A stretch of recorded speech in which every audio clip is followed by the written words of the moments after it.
नमस्कार दोस्तों।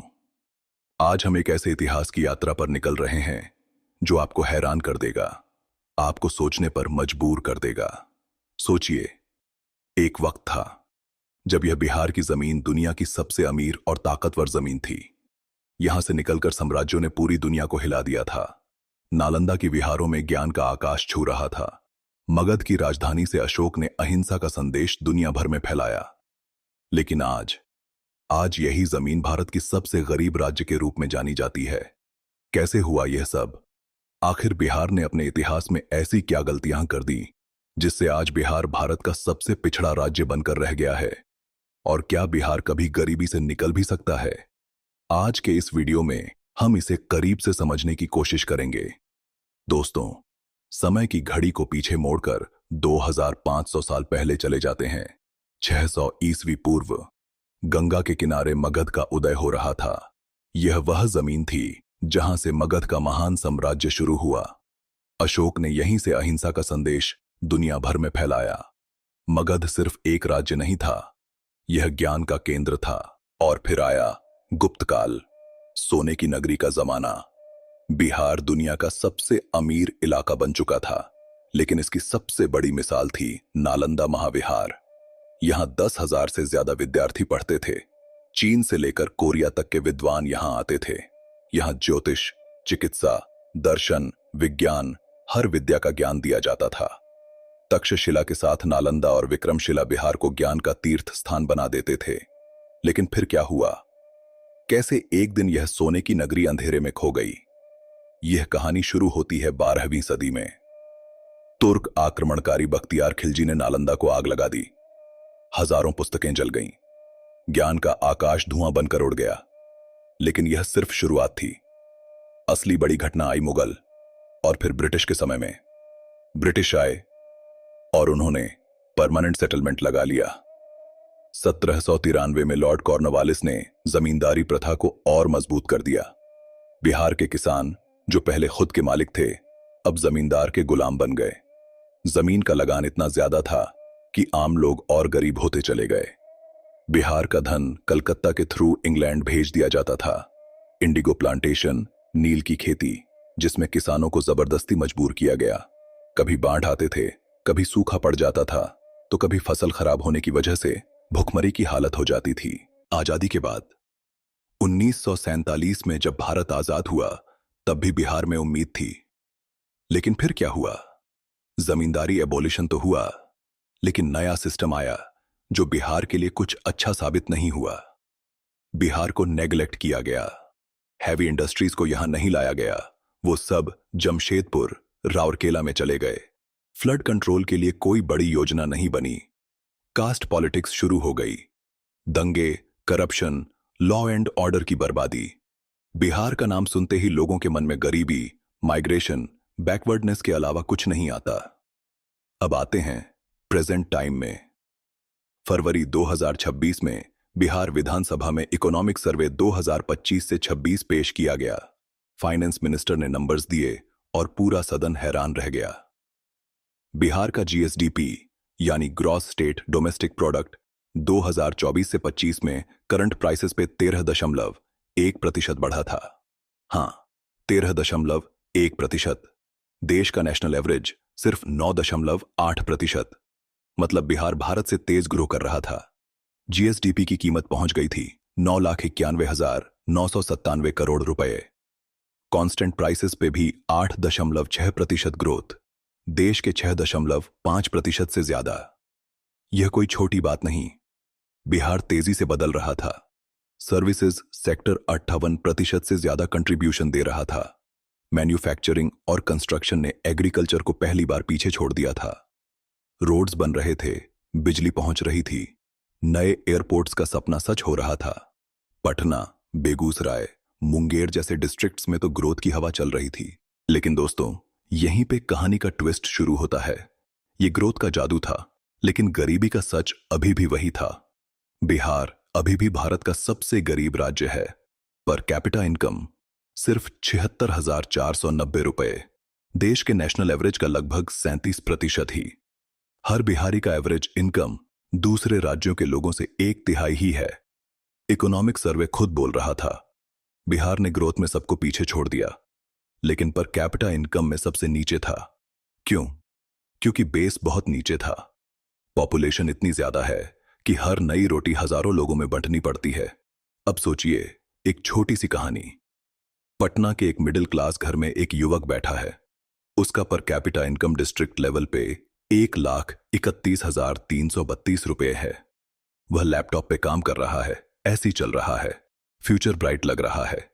लेकिन 300 किलोमीटर दूर शिवहर जिले में एक किसान परिवार है। वहां पर कैपिटा सिर्फ 22,047 रुपये। एक ही राज्य में 6 गुना फर्क। नॉर्थ बिहार के डिस्ट्रिक्ट्स बाढ़ से बर्बाद, जमीन पानी में डूबी हुई। यह रीजनल इनइक्वालिटी का वह गहरा जख्म है जो ग्रोथ के चेहरे पे नंगा होकर दिखता है। इकोनॉमिक सर्वे 2025 से 26 खुद यह डेटा दे रहा है। पटना टॉप, शिवहर, अररिया, सीतामढ़ी सबसे नीचे। एक ही राज्य, दो अलग दुनिया। लेकिन दोस्तों, कहानी यहां खत्म नहीं होती। माइग्रेशन का एंगल देखो। हर साल लाखों बिहार के युवा दिल्ली, मुंबई, पंजाब जाते हैं मजदूरी करने। रेमिटेंस से फैमिलीज चल रही हैं। फैमिली इनकम का 50% से ज्यादा माइग्रेशन से आता है। लेकिन यह टैलेंट ड्रेन भी होता है। आज बिहार में मैन्युफैक्चरिंग ने पहली बार एग्रीकल्चर को ओवरटेक करना शुरू कर दिया है। सर्विसेज सेक्टर 58% कंट्रीब्यूशन दे रहा है। स्किल डेवलपमेंट स्कीम्स चल रहे हैं। इंफ्रास्ट्रक्चर बूम है, नए एयरपोर्ट्स, रोड्स, पावर। लेकिन सबसे बड़ा सवाल यह है, क्या यह ग्रोथ सस्टेनेबल है? क्या बाढ़, कास्ट पॉलिटिक्स, लो इंडस्ट्रियलाइजेशन और पॉपुलेशन प्रेशर इस तेज रफ्तार को रोक देंगे? या फिर बिहार अपने इतिहास की तरह फिर से दुनिया को दिखा देगा कि वह गरीबी को हरा सकता है? आज 2026 में बिहार फिर से उठ रहा है, तेज रफ्तार से। लेकिन क्या यह उठान असली है या सिर्फ दिखावा, जिसके पीछे अभी भी गरीबी का अंधेरा छुपा हुआ है? अब सोचिए, यूथ का डेमोग्राफिक डिविडेंड। बिहार की पॉपुलेशन सबसे युवा है। फर्टिलिटी रेट अभी भी रिप्लेसमेंट लेवल से ऊपर है, जबकि देश के अन्य हिस्से में गिर रही है। मतलब आने वाले 10 से 15 सालों में बिहार के पास सबसे ज्यादा वर्किंग एज पॉपुलेशन होगी। अगर यह युवा स्किल्ड हो गए तो यह बम नहीं, ब्लेसिंग बन सकता है। लेकिन अगर नहीं, तो यह एक बड़ी मुसीबत बन जाएगा। अनएम्प्लॉयमेंट और बढ़ जाएगी, गरीबी और बढ़ जाएगी। एजुकेशन और हेल्थ के गैप्स अभी भी हैं। स्कूल्स हैं, लेकिन क्वालिटी एजुकेशन सिर्फ बड़े प्राइवेट स्कूल्स में। हॉस्पिटल्स हैं, लेकिन अच्छी फैसिलिटीज बस बड़े प्राइवेट हॉस्पिटल्स में, जहां कोई गरीब आदमी जाने की सोच भी नहीं सकता। बाढ़ हर साल आते हैं। जमीन उपजाऊ है, लेकिन बाढ़ के पानी के साथ बर्बाद भी हो जाती है। Caste politics, law and order की कमी अभी भी महसूस होती है। अब आता है सबसे बड़ा सवाल, क्या बिहार सच में गरीबी को हरा सकता है? क्या 2030 से 35 तक वह अपनी पुरानी चमक वापस ला सकता है? यह कहानी सिर्फ नंबर्स की नहीं, आपके अपने सपनों, आपके बच्चों के फ्यूचर और पूरे बिहार के बदलाव की है। बिहार इकोनॉमिक सर्वे 2025 से 26 खुद यह बता रहा है कि अगर हम कुछ सही कदम उठाएं तो यह पैराडॉक्स खत्म हो सकता है। लेकिन कैसे? चलिए उसी रियलिस्टिक रोड मैप को खोलते हैं, एक कहानी की तरह, ताकि आप सिर्फ सुन न पाएं बल्कि महसूस कर सकें। पहला कदम, एजुकेशन और स्किल रिवॉल्यूशन। सोचिए, एक छोटे से गांव का बच्चा जो आज भी बाढ़ के पानी में स्कूल जाता है। बिहार की पॉपुलेशन सबसे युवा है। डेमोग्राफिक डिविडेंड का यह सोना है। अगर हम इसको पॉलिश करें तो यह बोझ नहीं, ब्लेसिंग बनेगा। Quality education, ITI, skill development schemes को स्केल अप करना होगा। इमेजिन करो, हर ब्लॉक में वर्ल्ड क्लास वोकेशनल सेंटर्स, जहां युवा कोडिंग सीखें, डेयरी फार्मिंग मॉडर्नाइज करें, टूरिज्म गाइड बन सकें।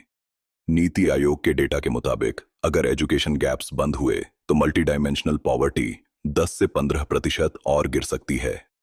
यह सिर्फ सपना नहीं, यह पॉसिबल है, क्योंकि अगर बिहार के युवा स्किल्ड हुए तो माइग्रेशन रुकेगी। लोग बाहर नहीं, यहीं जॉब्स ढूंढेंगे। रेमिटेंस का 50% प्लस जो आज घर चलाने के लिए आता है, वो इन्वेस्टमेंट में बदल जाएगा। दूसरा कदम, बाढ़ का परमानेंट सॉल्यूशन।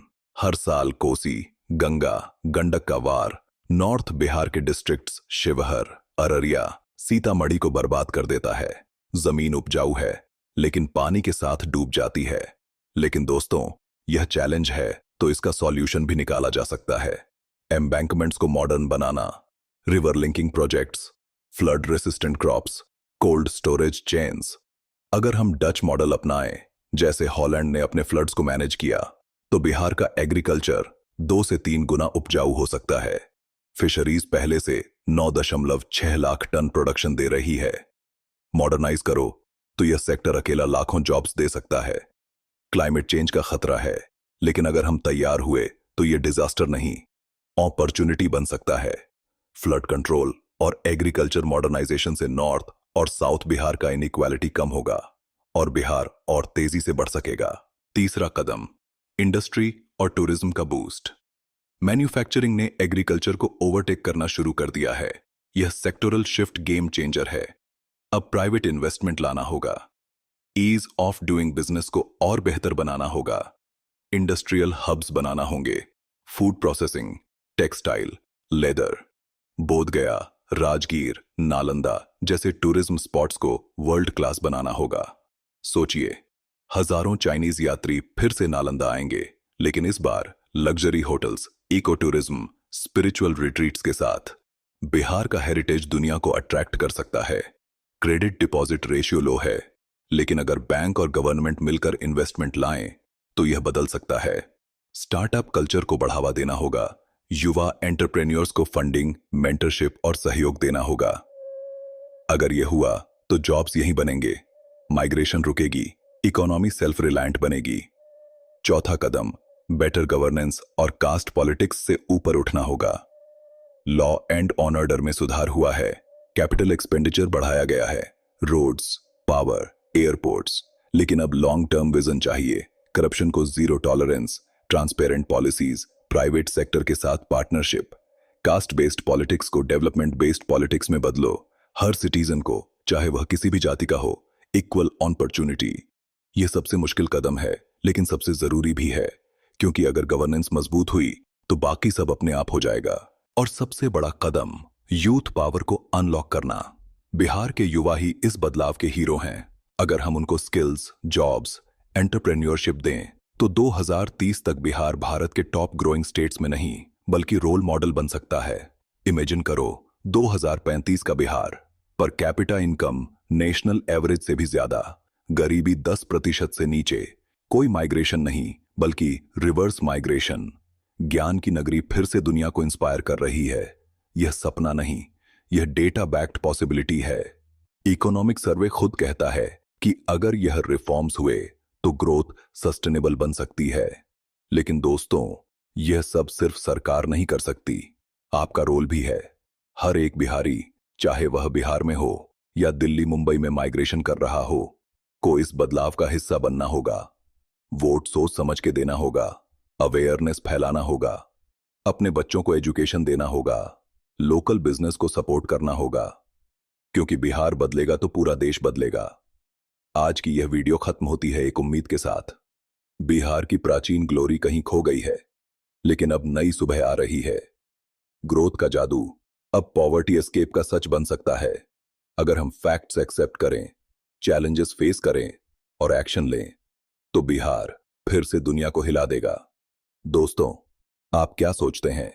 क्या बिहार 2035 तक गरीबी से निकल सकता है? कमेंट सेक्शन में जरूर बताइए। यह थी बिहार की पूरी कहानी, सोने की नगरी से गरीबी के अंधेरे तक, और वहां से नई उम्मीद तक। धन्यवाद इस सफर में साथ देने के लिए। जय हिंद, जय बिहार।